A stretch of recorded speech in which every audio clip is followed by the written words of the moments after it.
Hey folks! So we're going to cover 30 trees and shrubs that some of our more iconic butterflies and moths use as their host plants. So if you've been tuning into some of our videos here, I've been covering gardening for butterflies and moths, and I've really chosen to break these topics down into several different videos so they really aren't overwhelming. So the first two videos that we've focused on is horticulturally valuable plants that also serve as pollinator plants in the garden, and also plants that may normally be considered weeds, but that also act as host plants for butterflies and moths. Today, I want to cover trees and shrubs, which is a big category. I think first, I'll just give you a list of 30 of our top trees and shrubs that are most important as host plants for caterpillars of the butterflies and moths. As a reminder, these are trees and shrubs for New York State. So again, this may differ depending on where you are. So I would encourage you to look up on your own, in your own region. But in many cases, because I'm concentrating on general genus of plants, these may not differ that much, because you'll find out that these trees and shrubs are really important for caterpillars throughout North America, for instance. Now, after I give you the 30 trees, I'll highlight maybe like 10 groups of trees, which then act as host plants, and then give you some of our more recognizable butterflies and moths that use those 10 trees.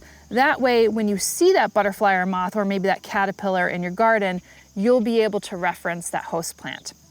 I shared this number before, but New York State has roughly around 1,400 butterfly and moth species. So just between these few videos that I've been doing, I'm really just scratching the surface on the butterflies and moths that I'm highlighting.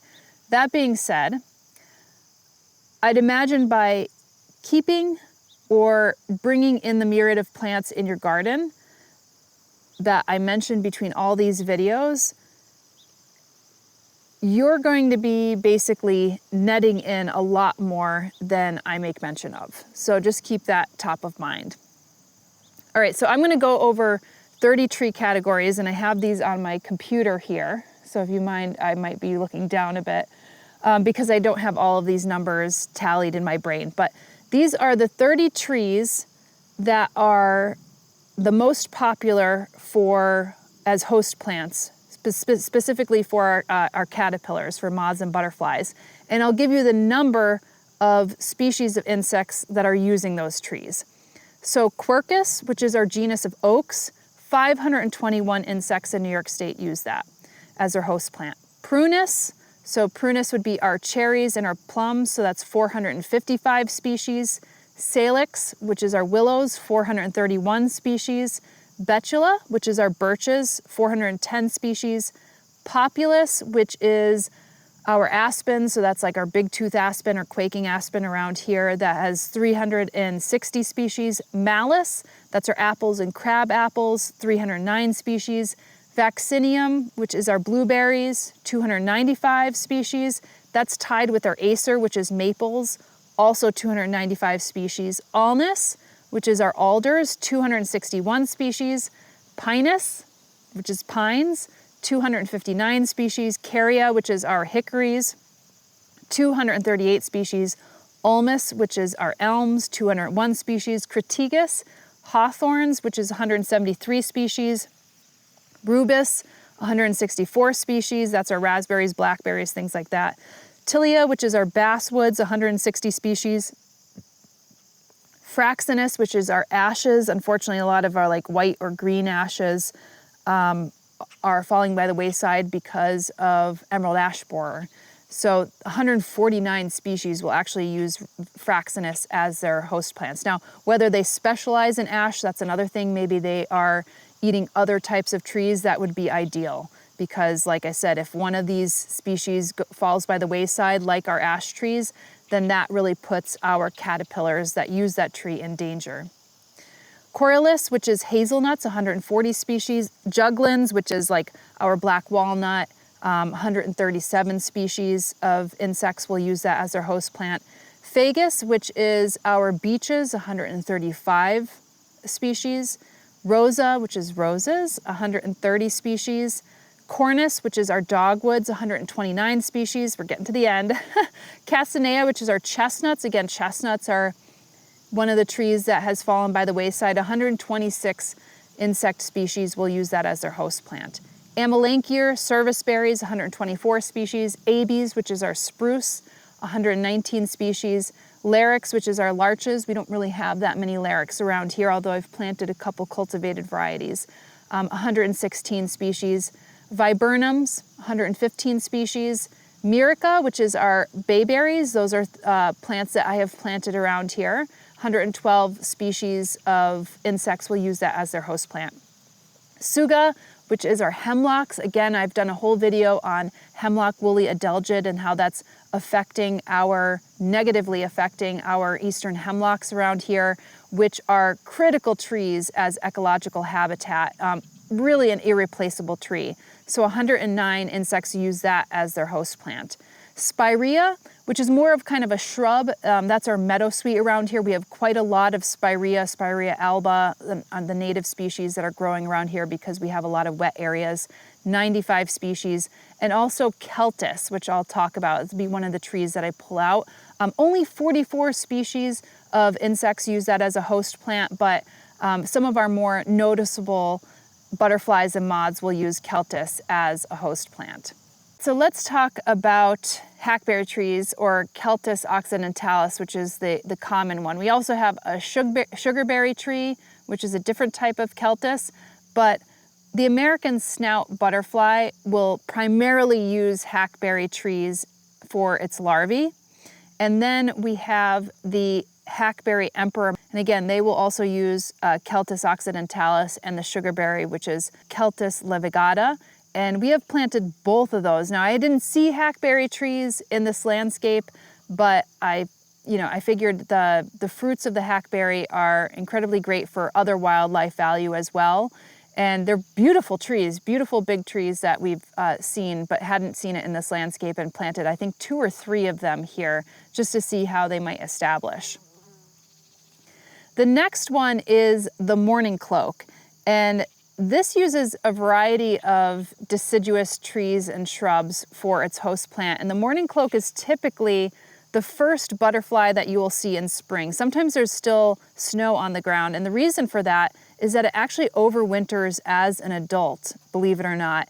And, who knows where they shelter? I mean, I'm assuming a lot of them shelter in our hickory trees or underneath some really heavy duff layers of leaves, something that's really insulative, maybe even some of the barns that we leave open. But the mourning cloak butterflies will also use hackberry, but they'll also use willow, they'll use elm, poplar, birch, mulberry, aspen trees. So the more that a butterfly uses as their host species and they're not specializing in anything, I feel like those are going to be the more resilient butterflies and moths that we have moving forward. So the question mark butterfly is also something that I've mentioned in multiple videos, and they will actually use Humulus lupullus, which is our native hops, but they also use trees as well for their host plant, and that also includes some of our hackberry trees, but they'll use elm as well. I mentioned them in the weed video because they use nettles, and that's probably one of their primary sources as a host plant. Tawny emperor butterfly is another butterfly that will use our Celtis, and they more or less specialize in Celtis and will not necessarily stray too far from Celtis as their host plant.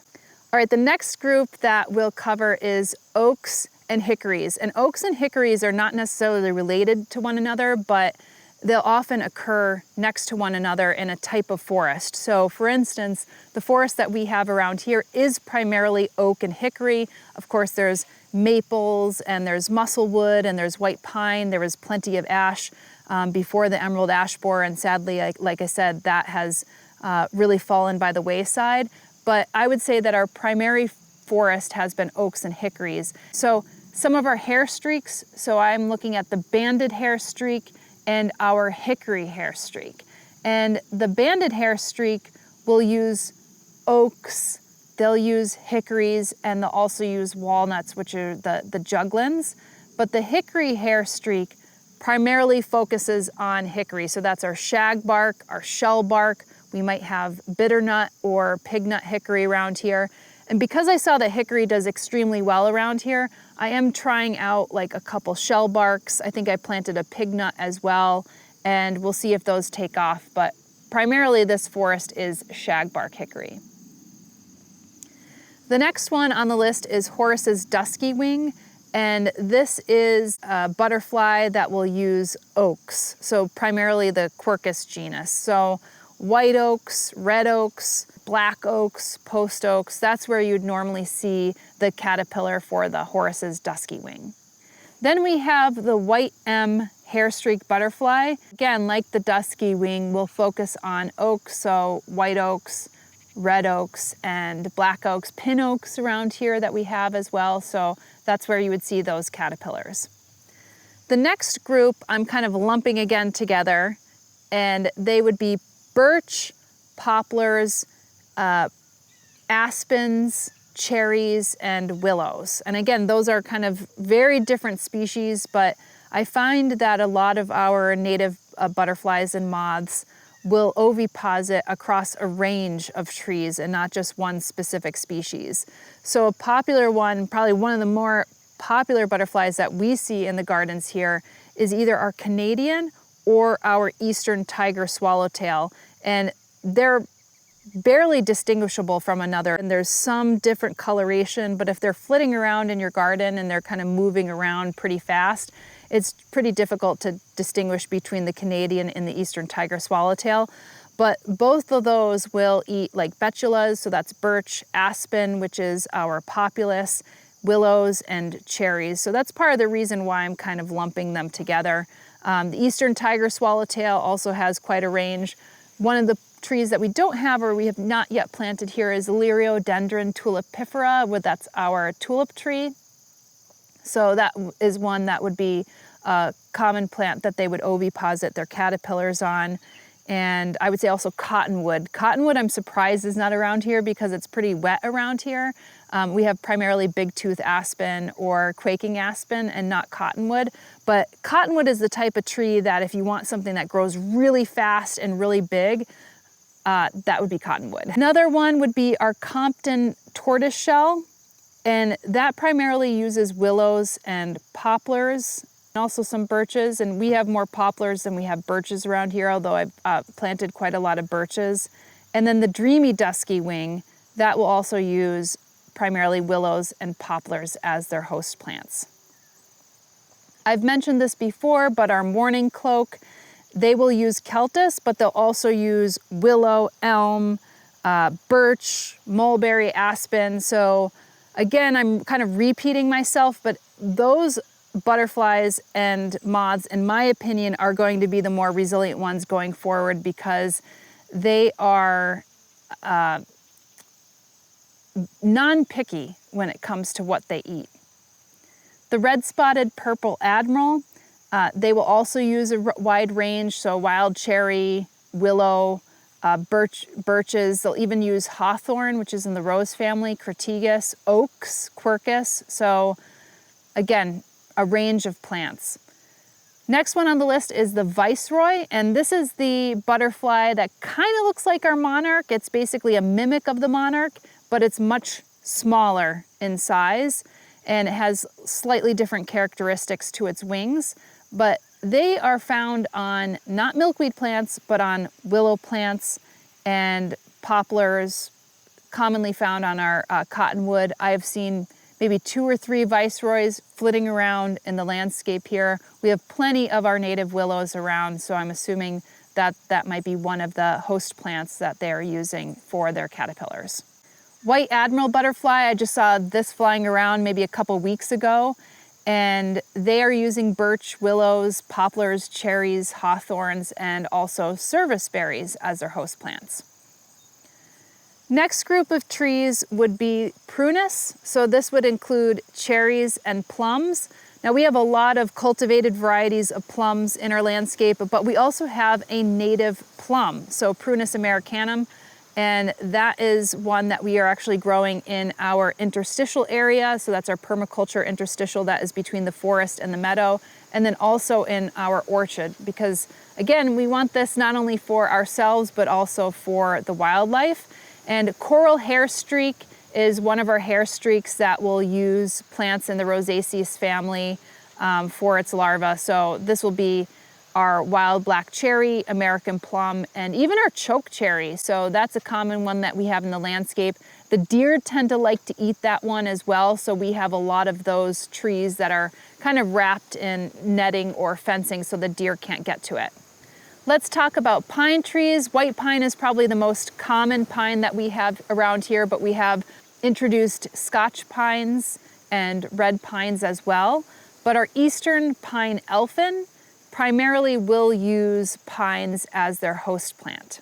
I wanted to throw this one in here because it's a more uncommon butterfly, but if you look at prickly ash, citrus trees, which a lot of our citrus trees, I bring my citrus trees that are in pots outside, but I'm not primarily growing citrus here because the climate doesn't really afford the opportunity to grow them outside. But we also have hop trees, and that should be native to this area, but I hadn't seen them around. These are Ptelea trees, and I have planted a couple hop trees now in our landscape. Now they're quite small, so I likely won't be attracting the butterfly that I'm mentioning is the giant swallowtail butterfly. This one will also use an herb, rutagravelins or rue, as a host plant. And funny enough, I was just at one of my herb courses the other day, and one of the folks there had seen a couple caterpillars on the rue, and it looked just like our black swallowtail. And I didn't realize that our black swallowtail will cross over to rue, but I usually associate our giant swallowtail with rue. And I couldn't quite picture in my mind what the caterpillar of the giant swallowtail looks like, but it basically is a mimic of bird poop, believe it or not. So the black swallowtail looks completely different as a caterpillar from the giant swallowtail. But that giant swallowtail will use trees like citrus trees, prickly ash, Hercules club, and our hop tree as their host plant.